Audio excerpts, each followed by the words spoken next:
This is NHTV2, North Haven Government Television, a service of North Haven Community Television. The following program is brought to you through the support of the Town of North Haven.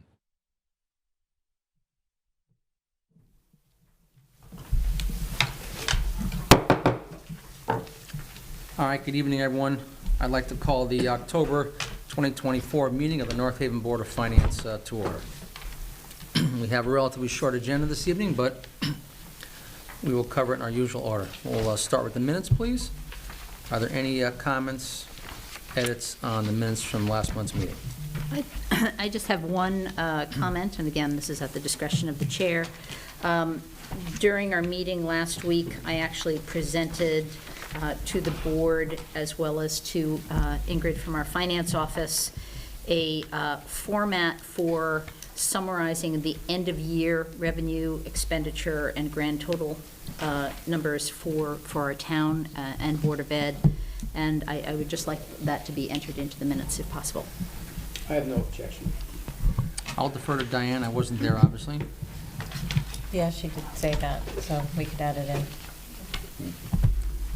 All right, so we have a motion to edit the minutes. Can I have a second, please? She made the motion, I'll second it. All in favor? Aye. Just mark me as abstaining, please. All right.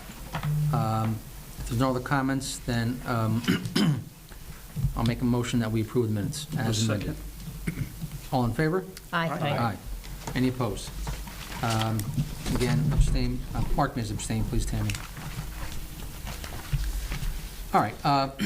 There is item 2, old business. There are not any particular items listed here. However, there are a couple things I'd like to bring up, and we're going to have Ingrid and then Mike address one or two of them. So for starter, Ingrid, we've been doing some work on the pool. Would you mind just giving us a 2-second update on how that project's going along, please? Sure. Our plan is to open the pool by Saturday. There needs to be some additional work, so we hire a structural engineer. He gave us the okay to continue with fixing up the roof, and then the repairs will be after. Those were unbudgeted repairs, so we will have to take it out of our capital line for the pool or operating budget. We also purchased some benches for the senior with backs, and we upgraded the bathrooms for handicap access code. Okay, thank you. I should say those benches are designed for the safety of the senior citizens. Safety, yes. So they don't. I should say that those benches that Ingrid was just referring to are for the safety of the senior citizens, of seniors who are swimming in the showers, so they don't fall back. Handicap accessible, as Ingrid said. And we found a few more problems on this pool that we didn't anticipate. Mm-hmm. That's why Ingrid's updating this, and thank you, Ingrid. Thank you. And during this whole period that the pool presumably has been closed, have there been any savings to other line items that normally would be expended during the time that it would be open? And I assume the pool is drained, so therefore we're not paying for pool chemicals and the electricity and to operate the motor and the filters and so forth. The pool is not drained. It's not drained? No. I see. Yeah. So there still have to be clean up and keeping up with the pool. The chemicals, still the pool is there. So we'll see. I'll have to evaluate that. Okay. Yes. Thank you, Ingrid. Can we move on to the CAFRA? Ingrid, we normally get a presentation from our auditor around this time of year. I think it came up probably last month. Would you mind giving us an update on that, please? Sure. I still haven't heard back from Mr. Centofanti, but I will promise by next month I'll have an update on that, a date. It's our intention to have the CAFRA present at the next Board of Finance meeting. So. All right, thank you. And the information we received in this package that somehow I ended up getting today. Thank you to our mailman. This material is pretty much what he would have handed out on the night that he Yes. would have been here, unless we were to receive it in advance. So this is what he'll be going over. Yes. I got my package, Mike, today too. For some reason, I got no mail yesterday, but, so I got my package and looked at it at 4 o'clock as well. Okay. Mike, we had a recent ratings call with S&P. Would you mind talking about that, please? Yes, we have been downgraded from AAA to AA+, and two reasons. The main reason is the fund balance. They felt that they've given us 3 chances to increase the fund balance, and now the rating agencies are looking for in excess of 15 to 18%. We are at 9+%. So we moved to the second highest rating, which is AA+. And for me, it's a disappointment, ladies and gentlemen, because we've worked hard to achieve AAA status. The town had never had that before. So for me, it's a disappointment. Now, we don't think that the difference in the interest rates, because interest rates are dropping, that we don't think it's going to be significant. There will be probably, when we do the next bonding package, a little bit of a difference, so we're trying to get a handle on that right now. But 2 things come into play, 3 things actually. Fund balance is number 1. We can't get right now to 15 to 18%. So for the people watching on TV, let me tell you what that means. To get to 15%, we would have to have had another $7,200,000 in the fund balance. That's impossible to get to. At 18%, which is where they really would like us, that's over $10 million more in this fiscal year in fund balance. So we've convinced them that we're going to be continuing to not be as reliant on the fund balance, and we demonstrated that to them in the call. And I explained to them that in this fiscal year's fund balance, we're going to be even using less, which they liked. They will reserve the right to bring us back to a AAA, provided we can get movement on the fund balance, and because we didn't fund OPEB this year, that was a decision we made, OPEB is also the second reason. So we're about little less than 1% funded on OPEB based on the long-term liabilities. So I spoke to them about the town's ability to pay as you go, which they accept. But because there was a GASB rule years ago that required municipal governments to fund OPEB, which we did back then, minimally, we created an OPEB trust, which they liked, the rating agencies, but we haven't really contributed much to OPEB. So that's the number 2 thing. The number 3 thing, because of the volatility with municipalities all over the country, they changed the weighted value. We were able to get by on our economic development, which I showed them about 30 slides of all these projects that I'm personally involved with bringing into town. But they changed the weighted value. The fund balance becomes more weighted value than it has been in the last several years. So we couldn't overcome it this year, ladies and gentlemen, and that's the bottom line right now. I guess I would add, and I mentioned this to Mike earlier, I happened to see the financials for another town in Connecticut, which is a little bit smaller than North Haven, but certainly within range of ours, and they're AAA rated. So just as a comparison, our unassigned fund balance at last year was 8%. Our total fund balance was 10. This town had a 15% unassigned and a 20% total fund balance. So you can see from those numbers alone, they're nearly twice what we're carrying right now in the town of North Haven. And, sorry, Mike, the other thing I would say is that we've got a $93 million OPEB liability, and a lot of towns have a large OPEB liability, but the rating agencies do like to see some commitment to at least building up that trust fund a little bit, and we haven't quite gotten there yet. It's certainly one of the things that I look for. Yeah, to Tim's point, because he sees this a lot, being in the banking industry, this 15 to 18%, they give us credit for the total fund balance, which is good. And I said 9+, it's, it is around 10, which is not bad. I met with our new auditors. Our new auditors said to me that they always recommended 8, 9, 10% in terms of maintaining AAA rated status. But times have changed, and we've got to figure these 2 things out. Yes, we're going to use less fund balance in terms of, from a need standpoint, in this year's budget and beyond, but we've got to figure a way out to get this fund balance up overall through either through increased revenues, through saving money in the expenses during the year.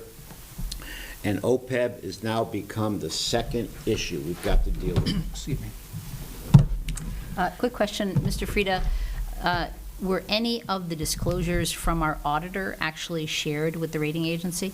Because I know that Mr. Centofonte also mentioned OPEB as well as pension liability as two of the most sensitive disclosures. But we also had some other issues of material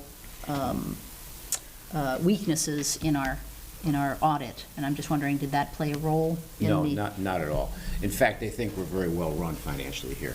I didn't see we had material weaknesses in our audit. We have the auditor's letter right in front of us. Yep, I can show you afterwards, Tim. But let me further explain this, okay? That they work off the 2023 CAFR. So material weaknesses have nothing to do with this rating, nothing at all. It's the three issues I said: fund balance, OPEB number 2, and a change in weighted value from a percentage standpoint. So about 30% now is fund balance and budgetary issues, which include fund balance.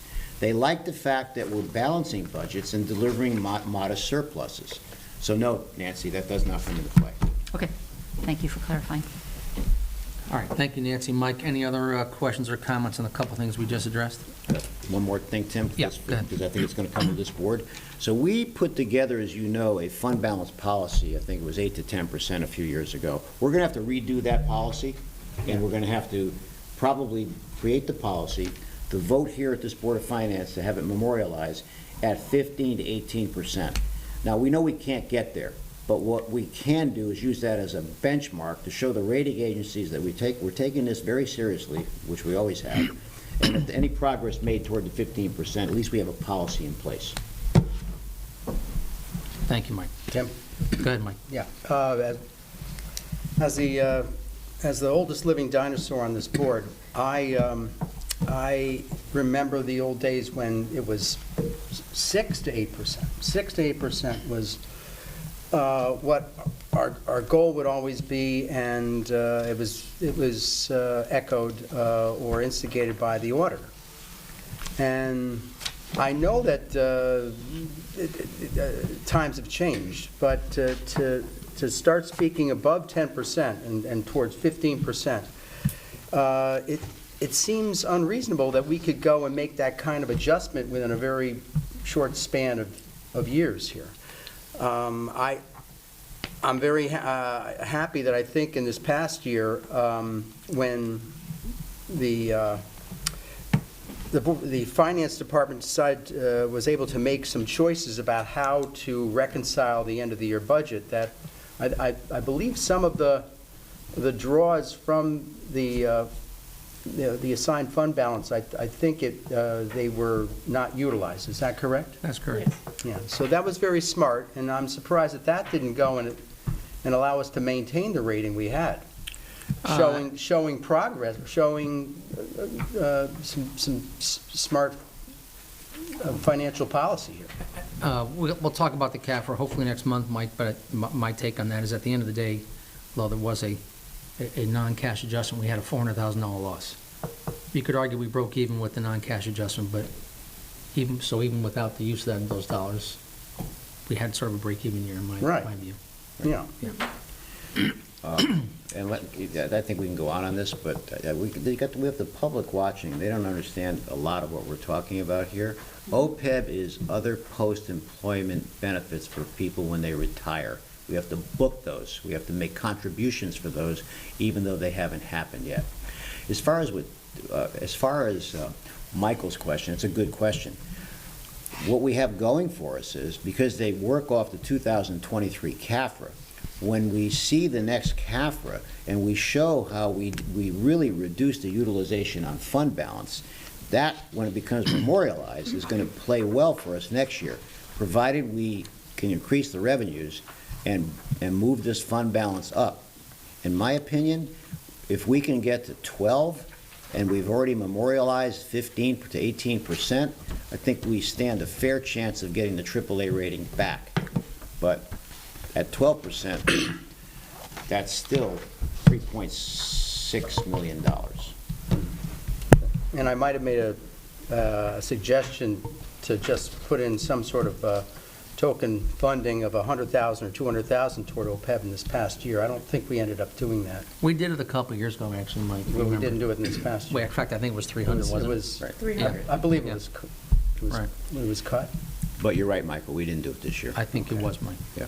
We didn't, it wasn't, I don't even think it was in the budget this year, but we had in the past. But the rating agency didn't act on what next year's, the current year's No. budget is. Because we did the rating call in this fiscal year, and we don't get credit for what we did in FY ending '04 in June. They're working off the previous year's CAFRA. That's why I say I think we got some good things, because this, in 2004, that book, when we see the CAFRA, those books are essentially closed. We will see less of the utilization on fund balance, and that's going to play well for us next year.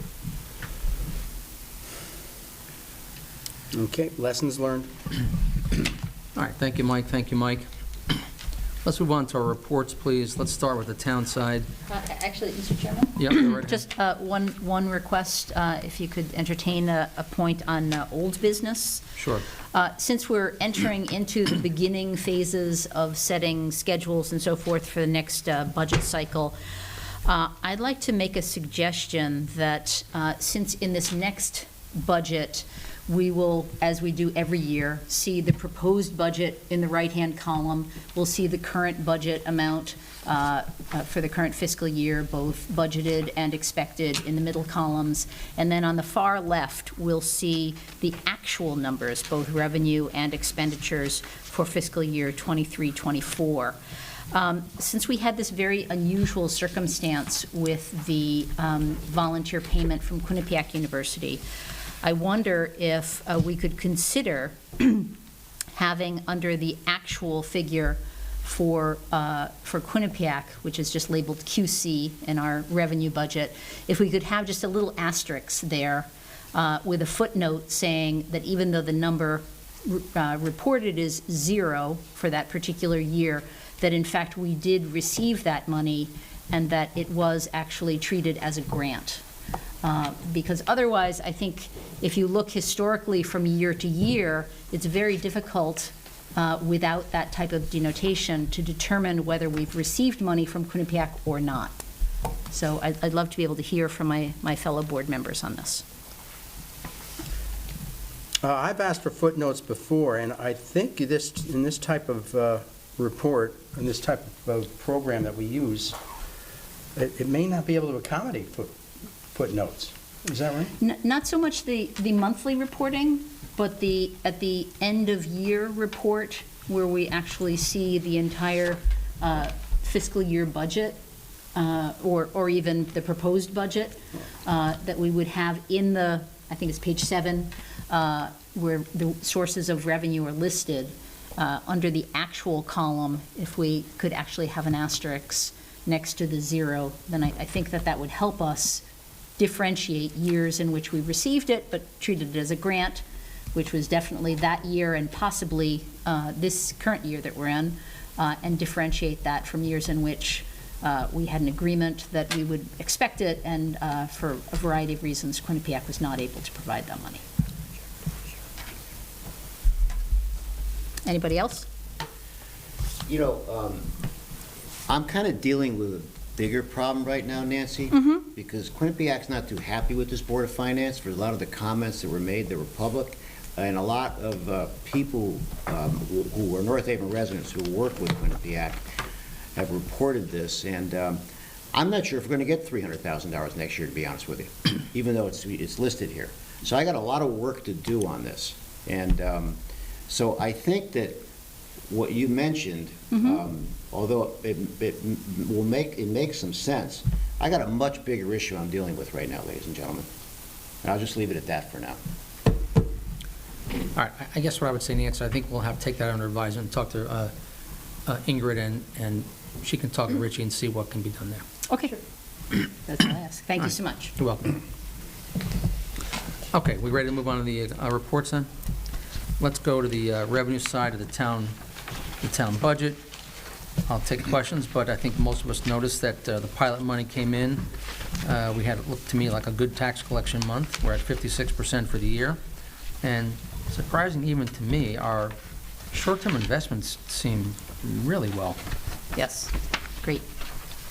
I think Mr. Monaco may be going into some crypto on that, I believe. Well, Tim makes a good point, and a lot of it is because of the investments we've made that are still ongoing until the rates that have been reduced may affect that moving on later this fiscal year. So in other words, in layman's terms, once our investment strategy retires, let's say you used 5%, 5.05%, a lot of those are still in play right now, but when they expire, the rates will probably drop to a certain extent. They started dropping started. already. Okay. Yeah, we already saw that. And plus, at the beginning of the year, since we have the big pay in July, we always get the most interest. Then it winds down through the year. And of course, the interest rates are dropping, and we're expecting 2 more drops. Yeah, That's what's the average sum on a monthly basis that we have involved in short-term investments? I think it really depends. Is it all of our? Some statements we get. All of our every fund 10 balance and everything else? What's that? Do we don't, It's general fund money. general fund money? Well, it's, yeah, but I mean, I got to believe, Mike, and I don't, Lynn, help me out here. I mean, you know, we've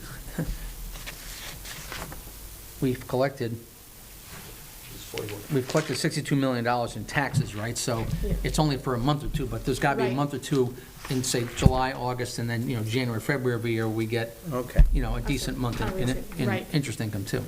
okay, revolving new collections. All right, thank you. All right, other comments, other questions on the revenue side, please? I am also noting the town miscellaneous receipts is at 101%. Is there something that kind of jumped off the charts? Yeah, we discussed that previous month. That was a settlement. It was $107,000 for a blight settlement that we had. Really, That's the majority. 107,000. Yeah. And we're going to see more of that, ladies and gentlemen. And this is the good news as it relates to this fiscal year, because it's unbudgeted revenue, as we see here. And I think Rich and I are looking at a lot more money coming in this year, so. Yes. Well, and obviously it has the added benefit of cleaning up the town. Mm-hmm. All right, thank you, Nancy. Anyone else? Let's move on to the expenditures. I did look them over. I guess my general comments are that when you look at a couple of categories, including the maintenance of equipment, building maintenance, and materials and supplies, in a lot of cases, those seem to be running high. There are also a lot of encumbrances, which are a little bit distorting sometimes when you look at the total percent used in any particular department. Ingrid, I'll just ask you one question and then let the board ask their question. Just on page 6, I don't recall having separate lines for the PD and the fire department for reserve accrued. Is that new this year? No, that's been there. Oh, it has? Okay. I just forever, didn't. yes. Okay. That's And a then- different type of benefit, All right, sorry, I had to, let me give you my whole own. contract. Oh, I know what it was. It's in Yeah. streets and roads. So we have an encumbrance in streets and roads, which What struck. page is that? I gotta find it, hold on. 12. Or 13. Yes, it's not that, though. It's the, it isn't, it's page 12. 12, yeah. Oh, it's in,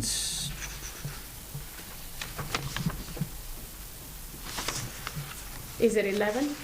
72,000, is that what you're looking No. at? No, I Give me a think you're second. referring to page 11. Look at page 11. yes, here's my question. Yeah. I just am surprised we have an encumbrance on the recycled and on the hauling, because I just assume that those were dependent on the weight, and so I don't understand why there'd be an encumbrance where, we have an invoice out or we have a contract. So why do we have encumbrance on those two line items? This year, we started just doing encumbrances for most of the contracts that we have. But I'll take a look at that. Yeah, maybe we've done in the past, and I just Yeah. didn't recognize it. It just struck me as odd because I guess I see those two line items as being a bit more variable and sort of fixed out into the future, that's all. Yeah. Okay. Ingrid, while we're on page 11, Sure. under Public Works, Yep. Consultants, Yeah. I have a That's question. for the MS for implementation, stormwater cleanup. I did spoke to Lynn, and we're gonna reduce the PO for about $20,000, so you guys will see a change. I did speak to her about that today.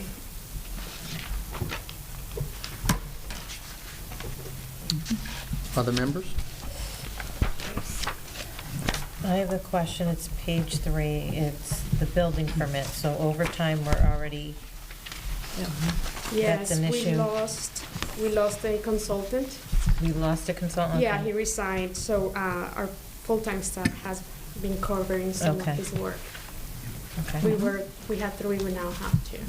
Are we looking to bring another one in? Because I've just been Yes. hearing that permits are taking forever for Yes, I should have done Ingrid, I think coming back to Tim's question, we also should point out that we just sent a check out to one of the condo associations for like $29,000. So that's an annual thing that might be in these numbers also. Okay. And that's for the reimbursement. The of trash. reimbursement Right, of trash, Right, right, yep. yes. So that was sent out in this fiscal year, so that's in there now. It's a non-recurring expense until next fiscal year for that particular association. Yes.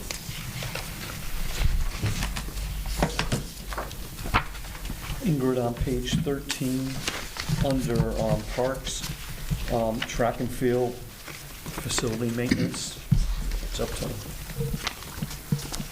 97%. That is, we encumbered the total contract amount. If you see on year-to-date, Yep, it's 11,600. The other part is just the encumbrance. okay.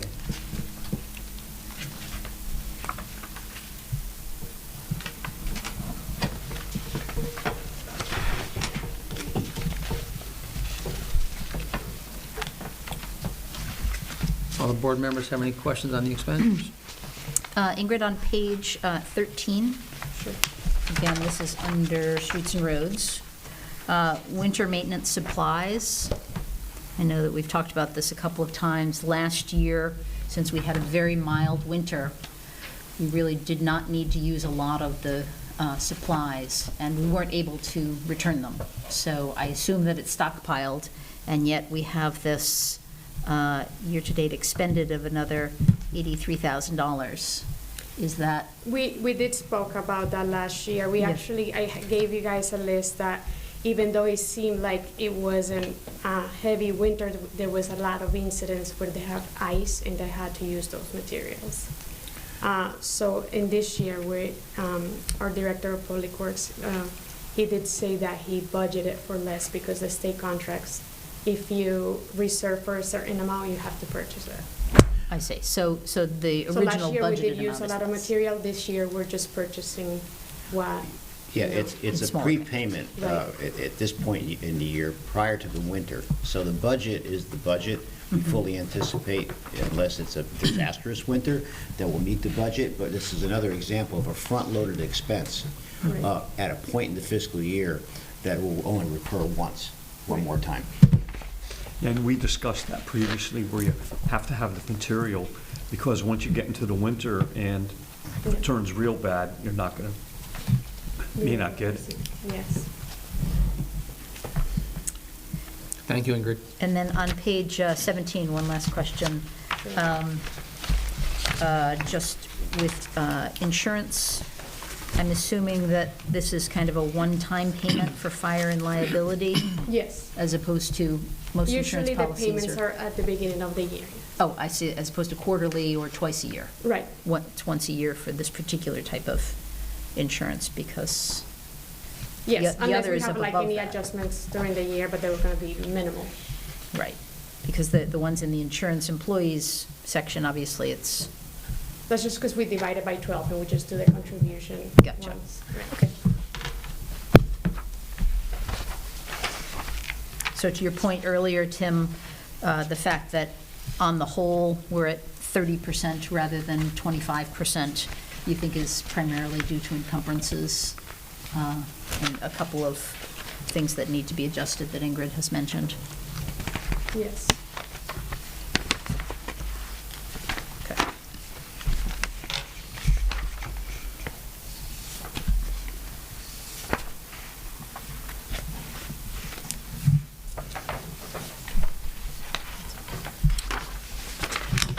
All right, anyone else have any final questions on the town side of the expenditures? All right, if not, we'll go on to the Board of Ed.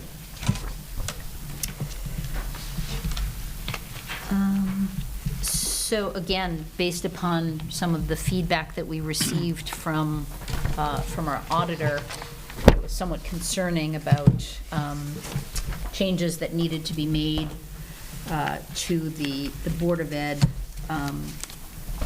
system for reconciling on a more timely basis their bank reconciliations. Have there been an overhaul of their process? Ingrid, have you been working with folks in the finance office over at Board of Ed? Yes, we're actually, we're meeting every couple of weeks now. They have hired somebody else there to support them. They're working very hard in reconciling everything yeah. Okay. And we're meeting with, we met with our new auditors last week in the town side. We're meeting with them with the Board of Ed next Great. week. So we'll be getting Yes. monthly reports and Yes. feel confident that those are accurate. Great, okay. And to that point, within the Board of Ed budget, if you look at the very second line, which is teachers, I think this is a point that actually our second selectman has raised before. I'm assuming that this is payment of our teachers, and it's at 7.7%, which, again, we're at the point where it should be 25% of the year. So that seems a little bit unusual for me. They have an outside payroll system, so it works different than ours. I'm pretty sure just back up, they need to catch up in journal entries. Okay, again, I will discuss that with them. right, that would be great. And then at the end of fiscal year 23-24, the Board of Ed, as we all know, concluded their year with a surplus of about $316,000, and they elected to deposit that into their non-lapsing fund, which is one of the special funds that we receive reports on. And if you turn to the back of your Board of Ed packet, I think it might be the very last page. So this is Town Fund 373.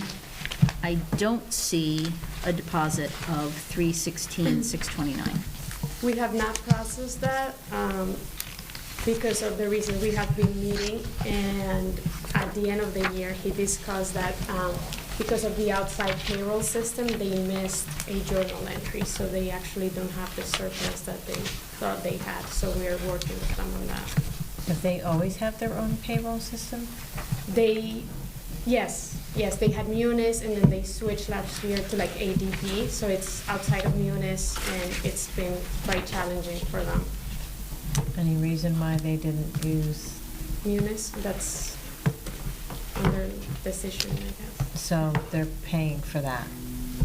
Well, we pay for Munis as well, too. Yeah. Yeah, it's not outside the, yeah, they are paying for that. So when we get these reports, these special reports, as well as the budget reports, those are coming from what system? From their, no, we send them reports, and then they use those reports. Their special funds are in our books. That's what I Right. thought all along. So Right. the special funds are on the town's books. Right, they have them in their books too, they have to match. We have two different systems, Yep. but they should be in both. But these books that we see, end of report generated by Ann Johnson, that is coming from your department, or it's coming from? Ann Johnson is their is- news. Okay, so Yes. that's coming from their Board of Ed department, okay. I still don't know why they have their own systems, but Yeah, that has been forever. We are trying to come would that up be with a cost savings Yeah. to consolidate to Yeah, it one? is, That's why yes. I'm, That would be a huge deal for us, especially in reconciliation, because, yeah, I think so we are trying to, for the future, to try to Yeah, I do that. think we to need one consolidate the system. systems, We're paying to for merge two. into one. Yeah. there's a savings Yeah, there. we're looking into that. Yeah, for sure, there's a cost Yeah. savings. And just two other things. In the past, they've listed all of their reserve accounts, which they continue to do, which I really appreciate. I would love to have some confidence that all of those numbers were absolutely accurate. They did not include the cafeteria fund balance, but they have actually indicated that they are putting out a formal RFP for a new transportation services.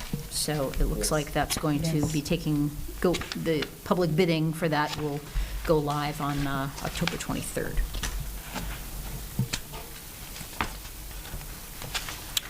Thank you, Nancy. Other members have any questions or comments on the Board of Ed reports?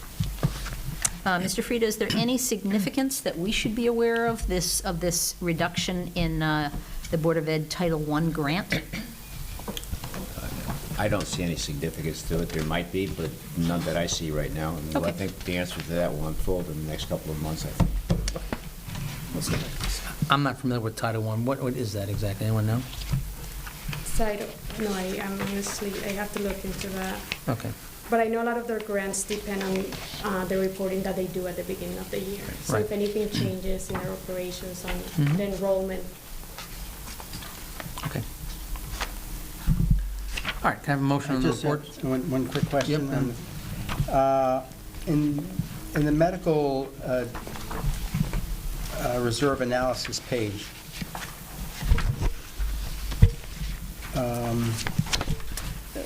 well, first of all, is there still any chance that a past request might be honored in the future, that on the town side, we might be able to get a report much Yes. like this? We're I know how, I know you had to unwind a lot of stuff and take care of a lot of issues in the past, and so you're still working on that. yes. That's okay, all right. It's okay. Fiscal year's not over yet. On this report, though, for some reason, the employer contributions are listed for the first 4 months, but the employee contributions are not. Is that a secret number or something, or what is? I will have to ask Christian. Okay. Well, it looks to me like most of the report's not updated, Mike, for October.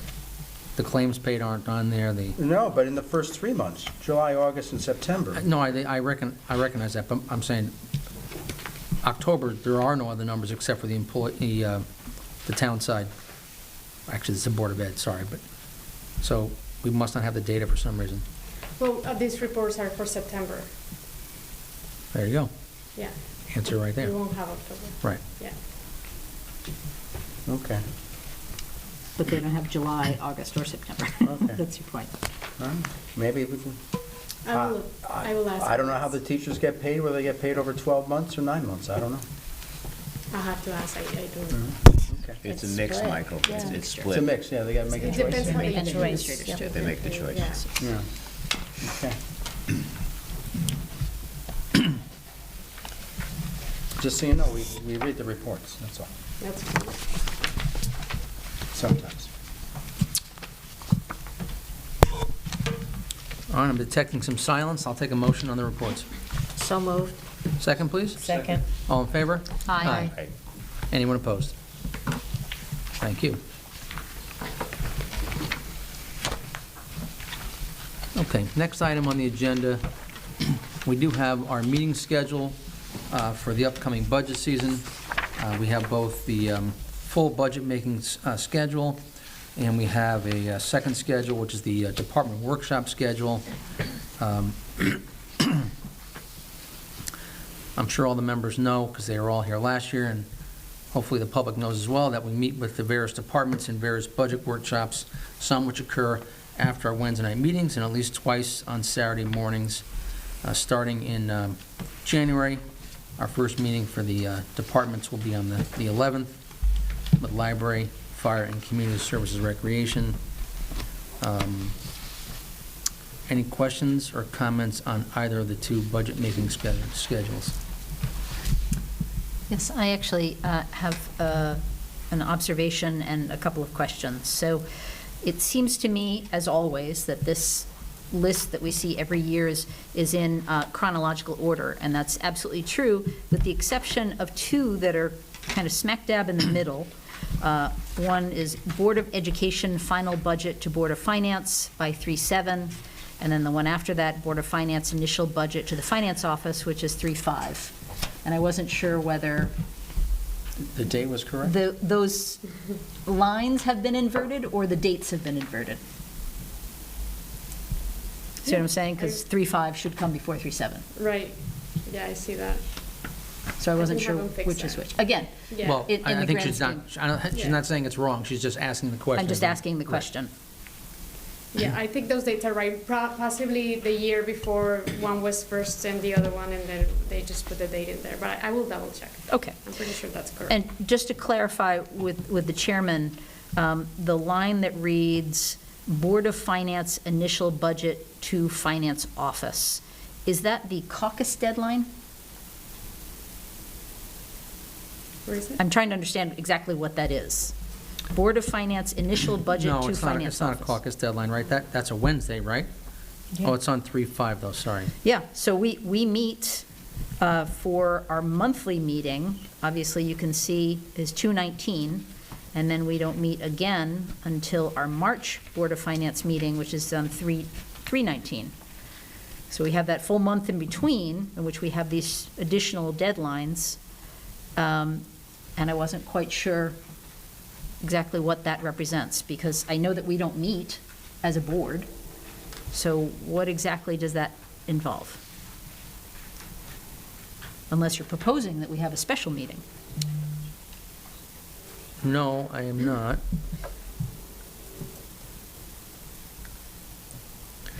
I have to say, Nancy, that this particular line is always there. I don't know that if these dates are different in terms of the cadence here than they have been in the past. I unfortunately would have to check with the finance Yeah, I will office. check with, Right.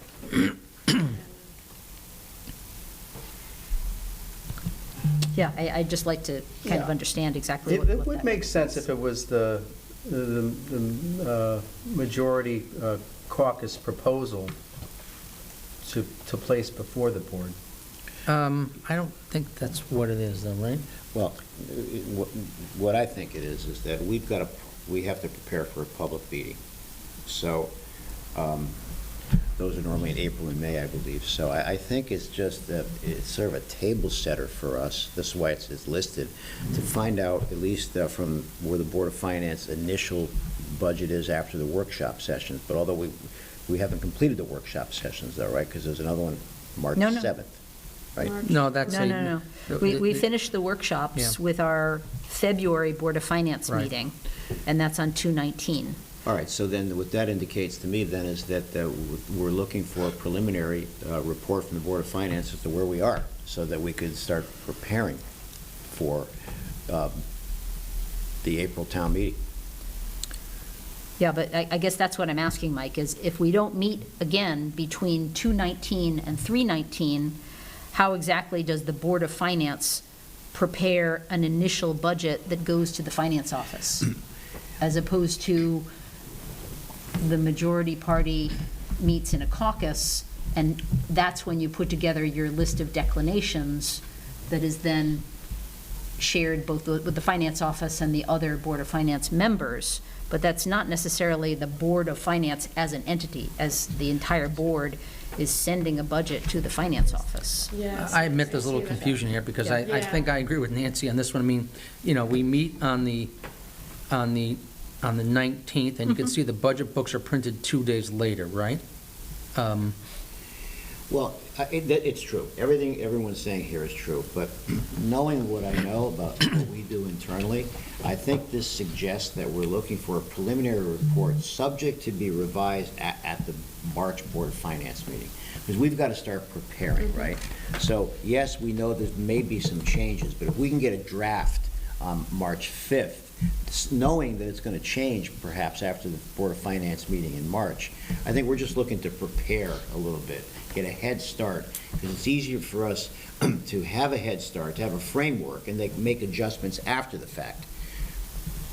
That's how I read that. So it could be just that it's the Board of Finance initial budget is sort of the descriptor of the budget, as opposed to the Board of Finance is submitting the Yes. initial Right. budget. Yes. Is that what you're saying? That's what I'm saying. All right, now I understand it better. Okay, that makes more sense. Because again, we don't meet in between there, and likewise, the Board of Education, of course, we can't control them, but I certainly hope that they will also, be meeting in between their monthly meetings in order to make sure that if there are any changes after their workshop, that the Board of Education also plays a role in this Board of Education final budget to Board of Finance, that they are actively involved in that. Okay? Yep. Thank you so much. I appreciate your clarification. So my suggestion is that we make a motion and hopefully pass the timing, but I would ask that Ingrid check especially the two dates Nancy mentioned, the 3/7 and 3/5. Sure. And then if they're incorrect, then next month, please put a revised date, and we'll just get that passed next month. Sure. Sure. So having said that, I move that we accept the town budget-making schedule as presented, along with the departmental workshop schedule, again, as presented. Second, please. Second. All in favor? Aye. Anyone opposed? Thank you. I assume we'll get our members will be getting paid time and a half for the Saturday sessions. As always. All right, there's nothing else in the agenda, although we did get the audit opinion from O'Connor Davies, along with the closing entries. I think what we should do is, since he's not here, just wait till next month when we can have a presentation on the CAFR MAID.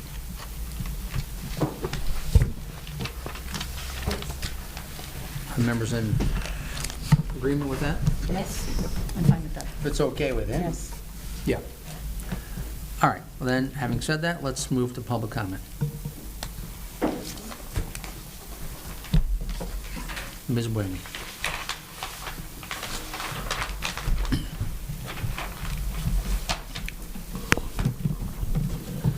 Good evening, Mr. Chairman. Sally Blamey, 5 Blossom Drive. I wanted to talk a little bit about the rating going down to AA+. I was doing some research a few months ago on the AAA status, and if I'm recalling correctly, there were only about 20 municipalities. 30. 19, Yep. 30? Well, it was 30 at the last report, but 30 that had AAA? AAA, but some of them have been downgraded for the same reason, so maybe it is 20 right now. Yeah, I just, that 15 to 18% almost seems like a policy decision to reduce the number of municipalities that will qualify.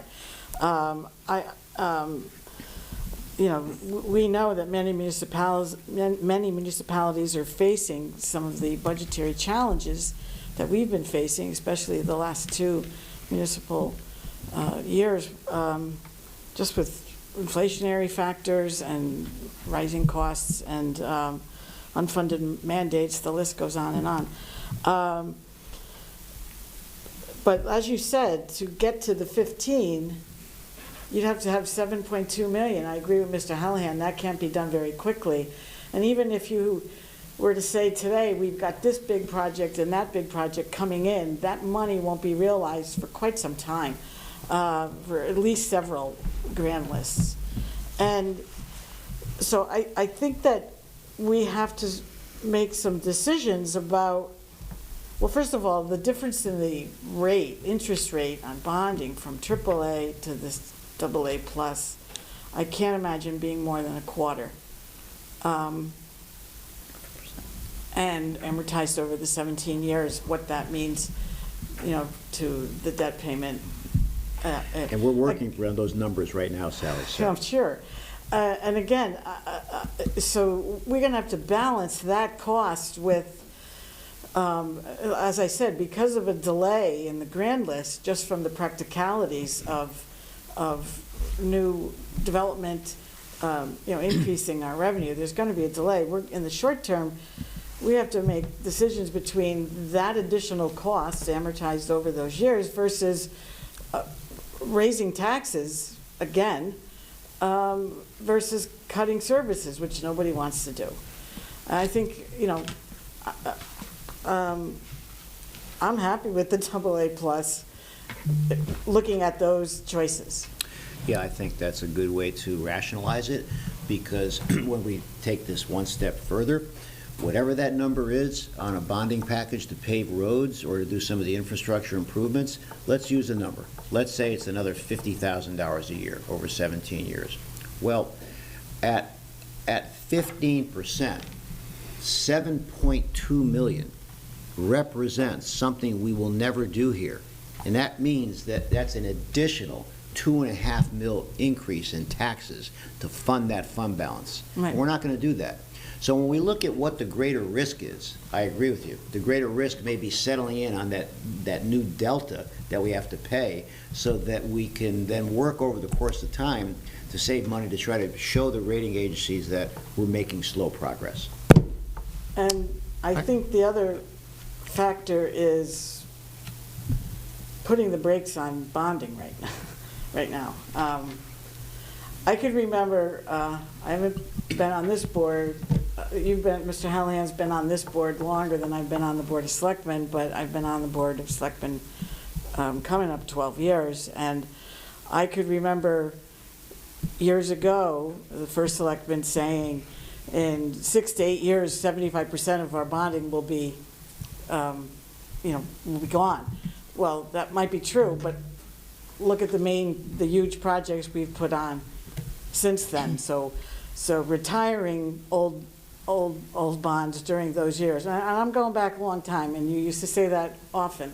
Okay. We put on, between the middle school and the fire departments and the police, and then that big package that we did a couple of years ago. Now, I know there's lots of grants coming in, minimizing the amount of, it was like 17 million, but we're only really bonding, I thought it was about 6 or something like that, with all the grants.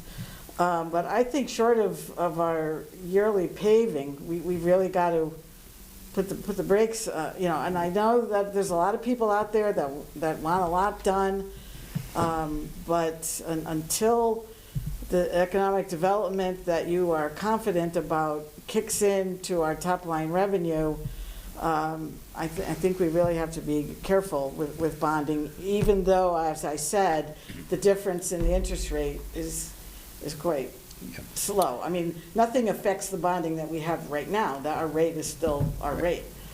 I just think we have to be careful, and I just wanted to talk about that. Yeah, I think it's good, Tim. I guess, Sally, with respect to the change in the rating, and I understand that Matthew and Mike are talking about, and I think that's an important discussion point. I think for me, it's possible that the rating companies are asking for higher reserves because, look at what's going on. I mean, you've got cybersecurity issues, right? You've got climate change issues, right?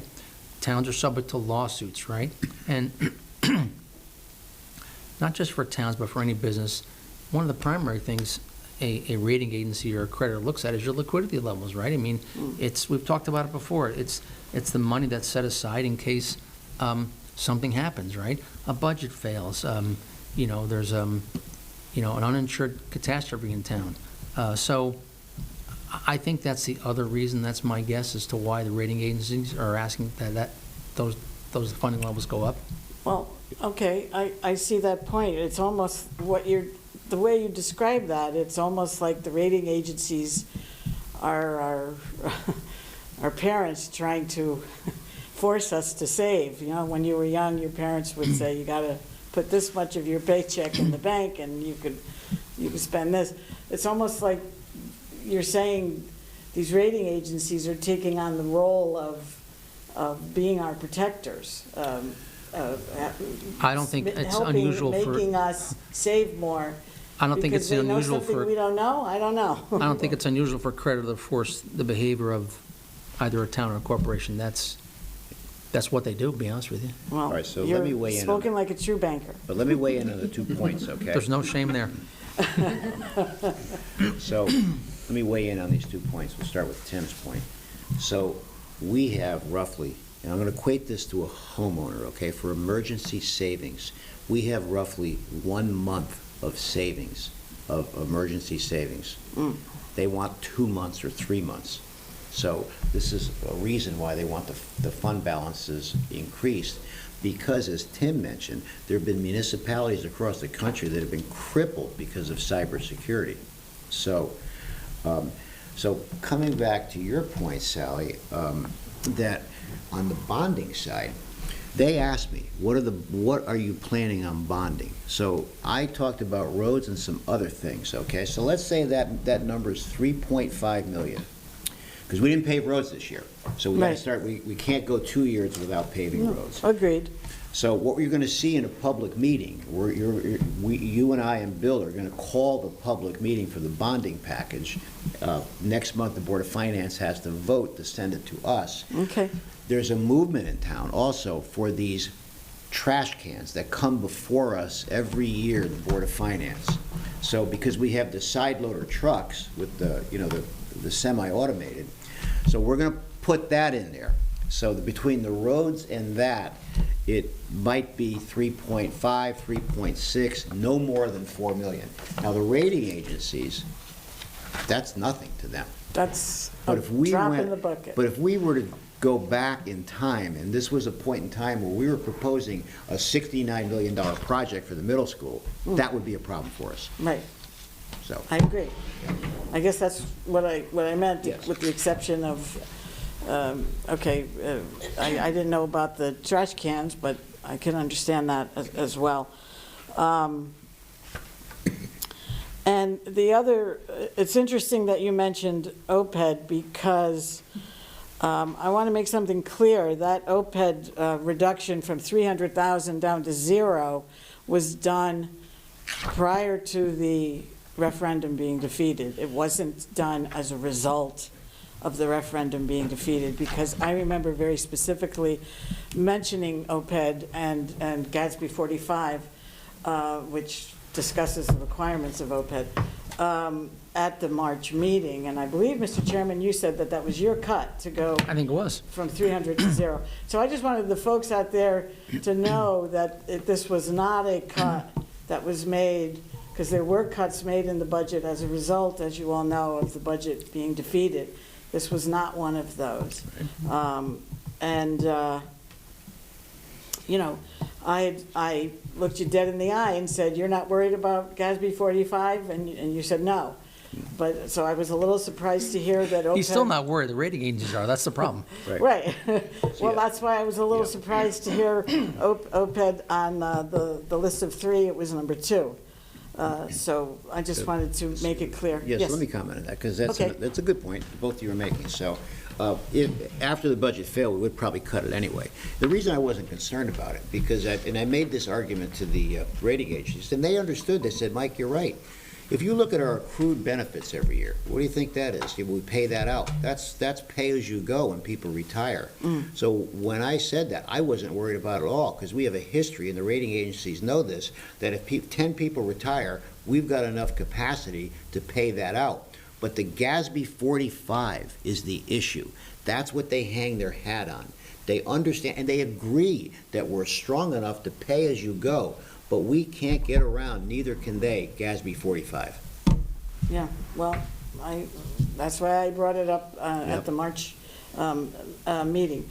But again, that was my point. It wasn't cut because of the budget defeat. So, you know, yeah, it's not the greatest feeling to have a rating. It's you know, instead of an A, we got an A minus now, or well, double A plus. You know, our grade went down a little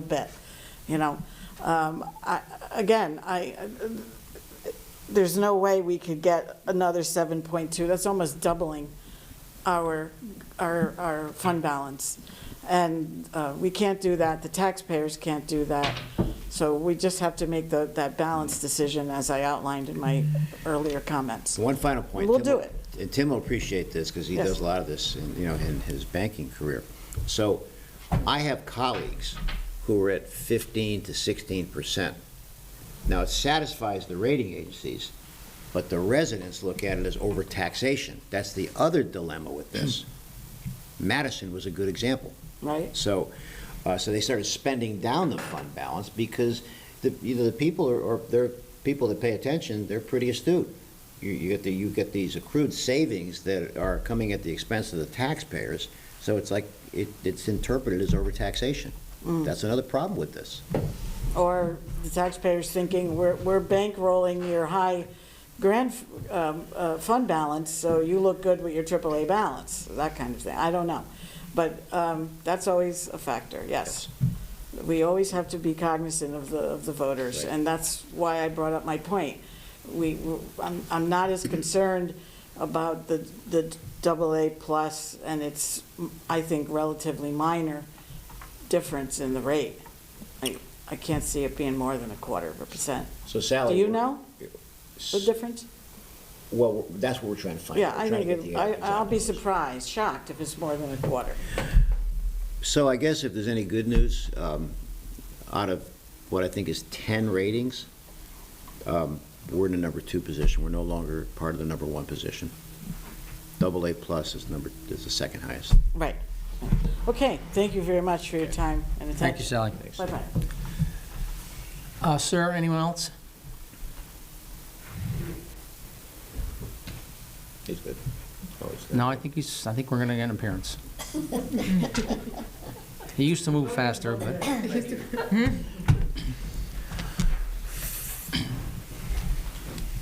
Bill Piper, 28 Bassett Road. I think the other thing that may be playing it, that it actually is at play here, and as Tim's mentioned, the regulators for financial institutions, and I worked for financial institutions for 40 years, have actually increased the capital requirements so, for large financial institutions to much higher levels so that they're too big, hopefully too big to fail. And one of the things that concerns me, and I think should concern a lot of us, is that even though it's only a small part of our budget, about 5%, we get in terms of state and federal funding, we're running up huge federal deficits. And the state has a pretty good rainy day fund, but at some point, I'm not sure we can, the 5% of our budget is about $8 million in terms of state and federal aid. So if the federal government, we don't get a lot from the federal government, we get a lot from the state, but there's a ripple effect. If the federal government doesn't give money to the state, it uses up its rainy day fund, we're not going to get, we're not going to be able in the future, I think, to be dependent on anybody other than ourselves. So again, as Mike said earlier, right now we've got about 1 month in our rainy day fund. 2 months gives us some more wiggle room. Major financial institutions are, Tim, what, 10%? 12% maybe? They want something over 10%. the Basel requirements are going up. I think that's exactly what's at play here, is that, we're continually going to have to maintain. And the other thing that's happening so much so nationally is infrastructure. We saw that with our own bonding on the bridge, the Second Point Bridge, that it becomes increasingly expensive to maintain infrastructure. And again, we were very dependent in that case on the federal government, which we may not be in the future. So I think it's prudent on our part to try to figure out how, can't do it all in 1 year, but maybe over a number of years we actually increase our fund balance. And I think it's the reality of the deficits that are at the federal level, and people are looking for, not tax increases at the federal level in terms of this year's election. They're looking for tax decreases, which only is going to add to that deficit. So, thank you. Thank you, Mr. Piper. That seems to exhaust our general public, so I can assume then that there's no future speakers. I will accept a motion to adjourn. Make a motion. I second. All in favor? Aye. Aye. Thank you. The preceding program is brought to you in part through a grant from the town of North Haven.